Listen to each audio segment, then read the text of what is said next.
Here's what's happening now. Temperatures falling off a cliff tonight. A temperature swing of more than 50 degrees in some spots. We'll take a look at it coming up. Paula? We're on the road and on Route 2 with Carlo for Meals on Wheels in Macomb County, and we're interested to hear how people feel about this program being in the crosshairs. And I got to tell you, we had some surprises. Also had a freak accident inside a thrift store, leaves a 4-year-old boy dead. His mother's message to all parents. Up first, a fatal shooting in Detroit, why police say a brother was defending his sister. Live from downtown Detroit, Local 4 News First at 4 starts now. Good afternoon, everybody. I'm Karen Drew. First at 4, a fatal shooting in Detroit leaves one man dead, and police say a brother was defending his sister. It happened on Detroit's west side, where a 21-year-old man died after he was shot while breaking into his ex-girlfriend's home. Police say he kicked down the door at the home on Wabash Street just after 8 this morning. Her brother responded by shooting his sister's ex-boyfriend several times. Neighbors say this isn't the first time the ex tried breaking in. I have seen him come over, breaking up the property, disturbing the neighbors, beating on her. We had to call the police several times. Police recovered guns from both the shooter and the ex-boyfriend at the scene. No word yet on if that brother will be charged. The father of a 14-year-old shooting victim is now in police custody. Officers say the teenager was shot by his 10-year-old brother while the boys were playing with a loaded shotgun at their home last night. The 14-year-old is in critical condition. We are following the investigation and we'll have a live update on Local 4 News at 5. Anyone who failed to show up for jury duty in Detroit was given one final warning today. Last year, the court called more than 62,000 jurors to appear. More than 22,000 failed to report. Today, Chief Judge Colombo offered those jurors one last opportunity to appear in court. If you missed jury duty at all last year, you are asked to call the Jury Services Department to explain why you missed. Anyone who doesn't could face fines or even jail time. It is a bittersweet night at Joe Louis Arena. The Detroit Red Wings are hosting the final fan day at the Joe from 5 to 9. You can skate on the ice, tour the locker rooms, and get Red Wings alumni autographs. It is the last fan day before the team moves to the new arena. We'll take you live to the Joe tonight at 6, so make sure to join us for a piece of hockey history. Well, in the first forecast, spring has arrived, but then winter came back pretty quickly. Temperatures about to plunge this afternoon. Hey, Ben. Yeah, Karen, it's going to be a plummet tonight. In fact, we had a lot of sunshine out there, but the higher clouds starting to come in right now.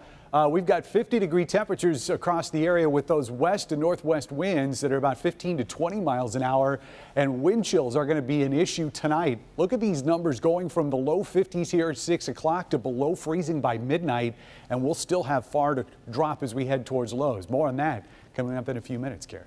All right, thank you, Ben. President Trump's nominee to the U.S. Supreme Court today said nobody is above the law, including the President of the United States.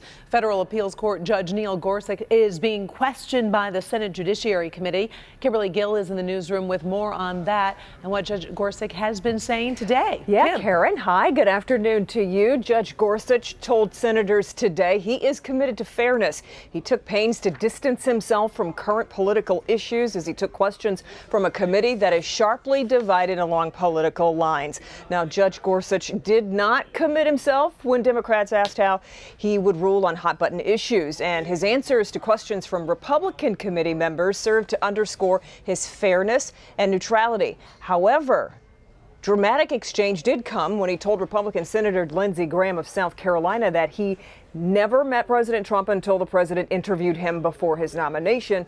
The senator then posed a blunt question about abortion. In that interview, did he ever ask you to overrule Roe v. Wade? No, Senator. What would he have done if he'd asked? Senator, I would have walked out the door. It's not what judges do.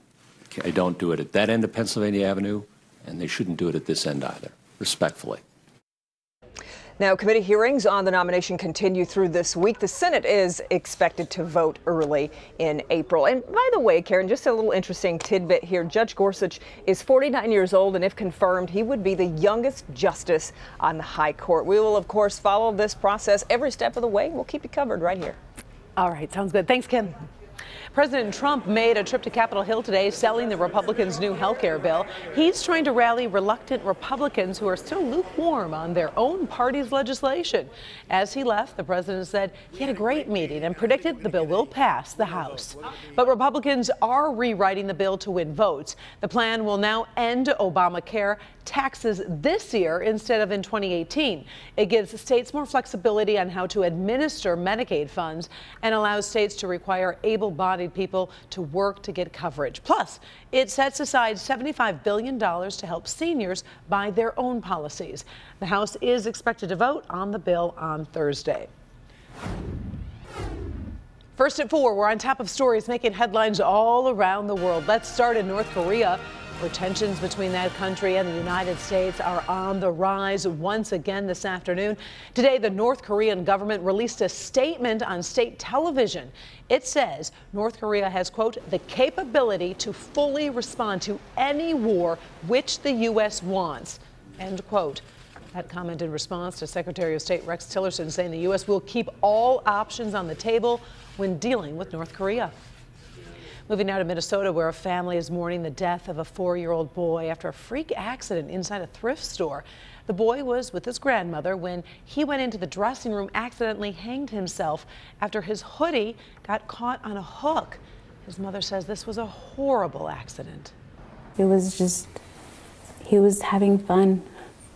He was being a kid. It could happen to anybody at any time. So far, no one from the store is commenting on the child's death.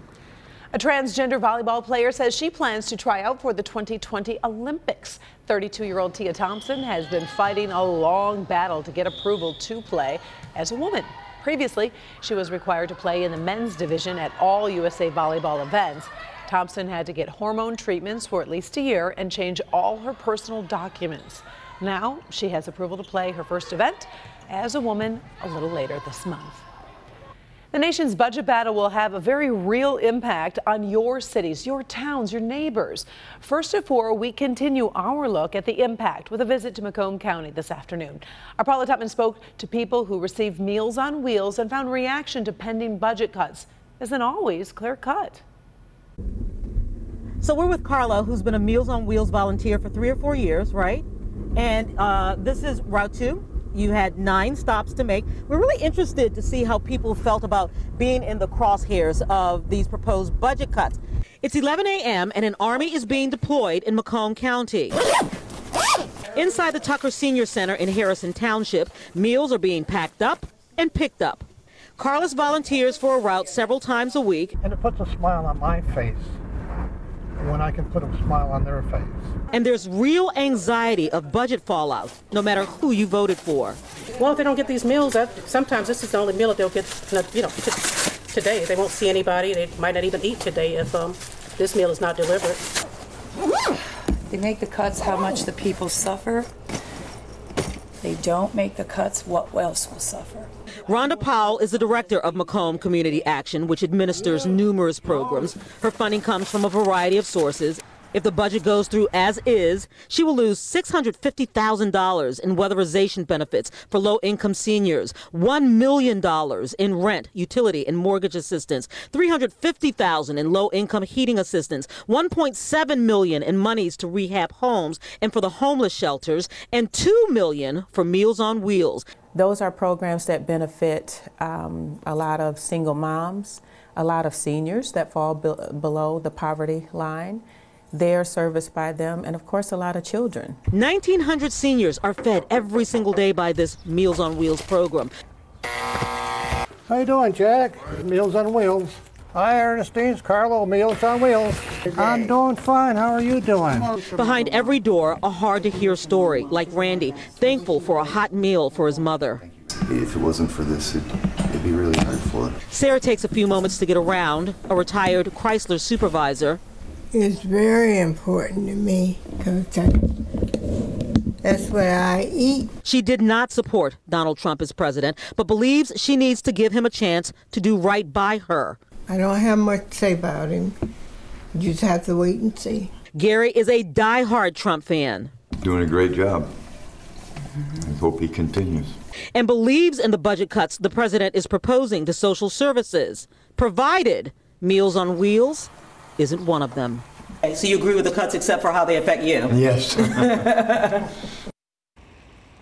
So just keep in mind that this is just one community action, one social services program, and at first blush they believe they would lose about $8 million. But there's obviously more to this story, Karen, and that's why we are digging deep to give you real numbers. Tomorrow I'm going to be spending the day in one local community, and if you take a look at 5 miles, one stretch of 5 miles, and average it out, we're talking about millions of dollars per mile in benefits if this budget as is goes through. And we'll have that story for you tomorrow at 4 o'clock.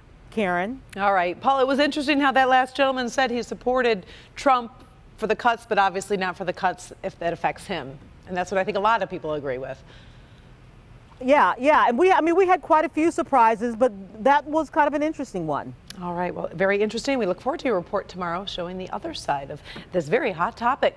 Still ahead, first at 4, a bank burglary caught on video, how the crooks were able to crack the safe and steal the cash. Dr. McGeorge. Well, Karen, in good health, a new question you should be asking your doctor about your blood pressure that could help spot some serious problems, plus the dangers of springtime sunshine. Thanks, Doc. Up first, some big news for bargain shoppers. Another major retailer is jumping into home delivery. We'll be right back. Beauty in the It is a dream come true for bargain shoppers, as Costco is the latest retailer to jump into the home delivery battle. The delivery service Shipt says it will launch Costco service in Tampa. Now, we did contact them to see when or if the service might start in Detroit. A spokesperson tells us they're just focusing on the Tampa launch for now. The company already handles deliveries for Meijer in Michigan. The service costs $99 a year. Let's talk good health.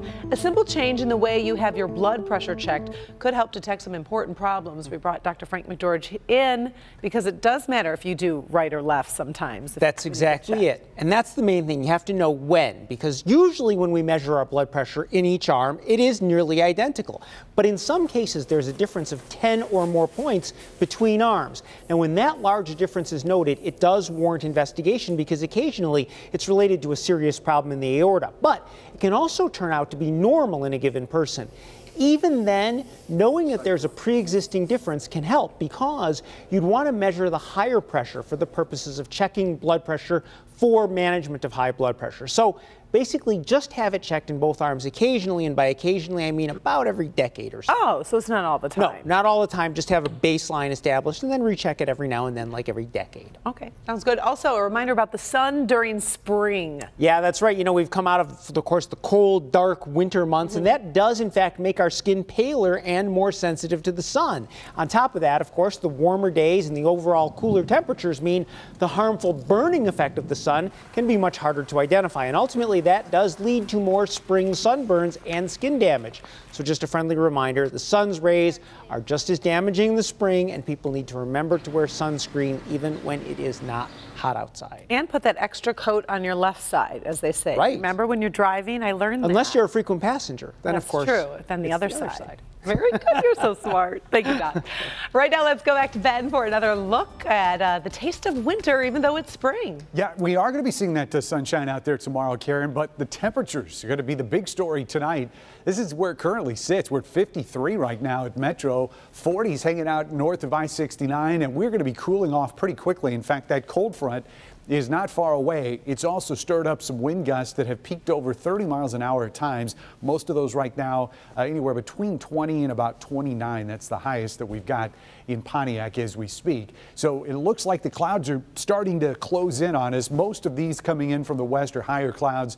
These are a little bit thicker up to the north, and there is some lake effect snow coming in on the northern side of the state, but that is not going to make it all the way down here. We are going to stay dry tonight with one exception. Once the cold front comes through, there's not a whole lot behind it except for folks that are going to be here very close to the Lake Huron shoreline and the Thumb. There's possibly a couple bands of snow that could set up, so it just could brush parts of our north zone. And then other than that, we're going to be dry tonight, and everybody is going to be cold by the time we wake up tomorrow morning. Sunshine's going to come back tomorrow, but man, it's going to start out very chilly as we begin tomorrow morning. Overnight lows will drop to around 20 in the city, but we will see a lot of teens across southeast Michigan. You factor in the winds, and this is how it's going to feel tomorrow morning. Single digits, even in the metro zone in some spots, up towards M59. 9 in Troy, 7 in West Bloomfield, 11 in the city. And then in our south zone tomorrow, a lot of single numbers, especially out here in Lenawee County. Onstead, you'll feel like 8, 9 in Morenci. West zone, single digits pretty much everywhere, from Flint right down to Ann Arbor, maybe holding on to 10 degrees there for a wind chill in Canton.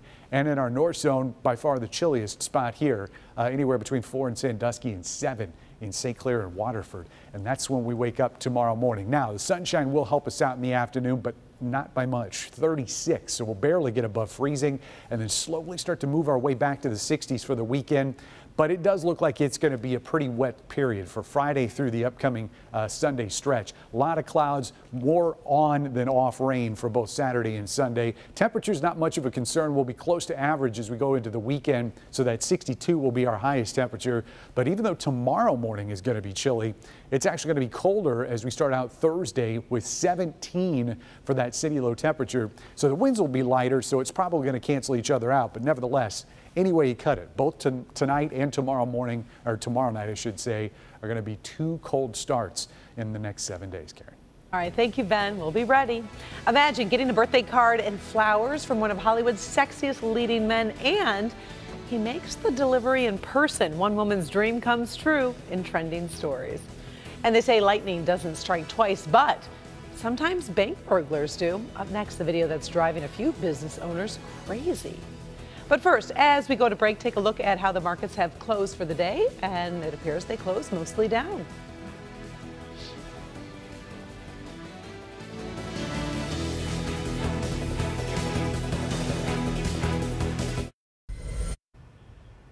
We're back with burglars who pull off a brazen bank robbery, and this story gets worse. Surveillance video shows the burglars crawling through a hole they punched in the wall. The crooks broke into several businesses that share common walls at a strip mall over in Atlanta. Their biggest score was cracking the bank safe, stealing several $1,000s. The bank manager says it is the second time burglars have done this in the past few months. They need to upgrade security. Okay, let's talk today's trending story. And if you had any doubts in the world that George Clooney is a pretty nice guy, oh, wait until you hear this story. The Oscar-winning actor surprised an elderly fan over in England. Look at this photo. It was her birthday. She's 87 years old. Her name's Pat Adams. Beautiful, beautiful smile. And she talks about Clooney all the time. And the workers at her assisted living home wrote to Clooney requesting a visit. Get this, he showed up unannounced with a card and flowers. A worker posted this photo of the visit on Facebook. I would die. She looks stunned. Is that so sweet? It is. I love that they did that. No, I can't believe he did either. Oh, it's so, I was going to say romantic, but it's so wonderful. Countdown to 2018 Olympics continues with another cute mascot for the Winter Games. This is Bondabi.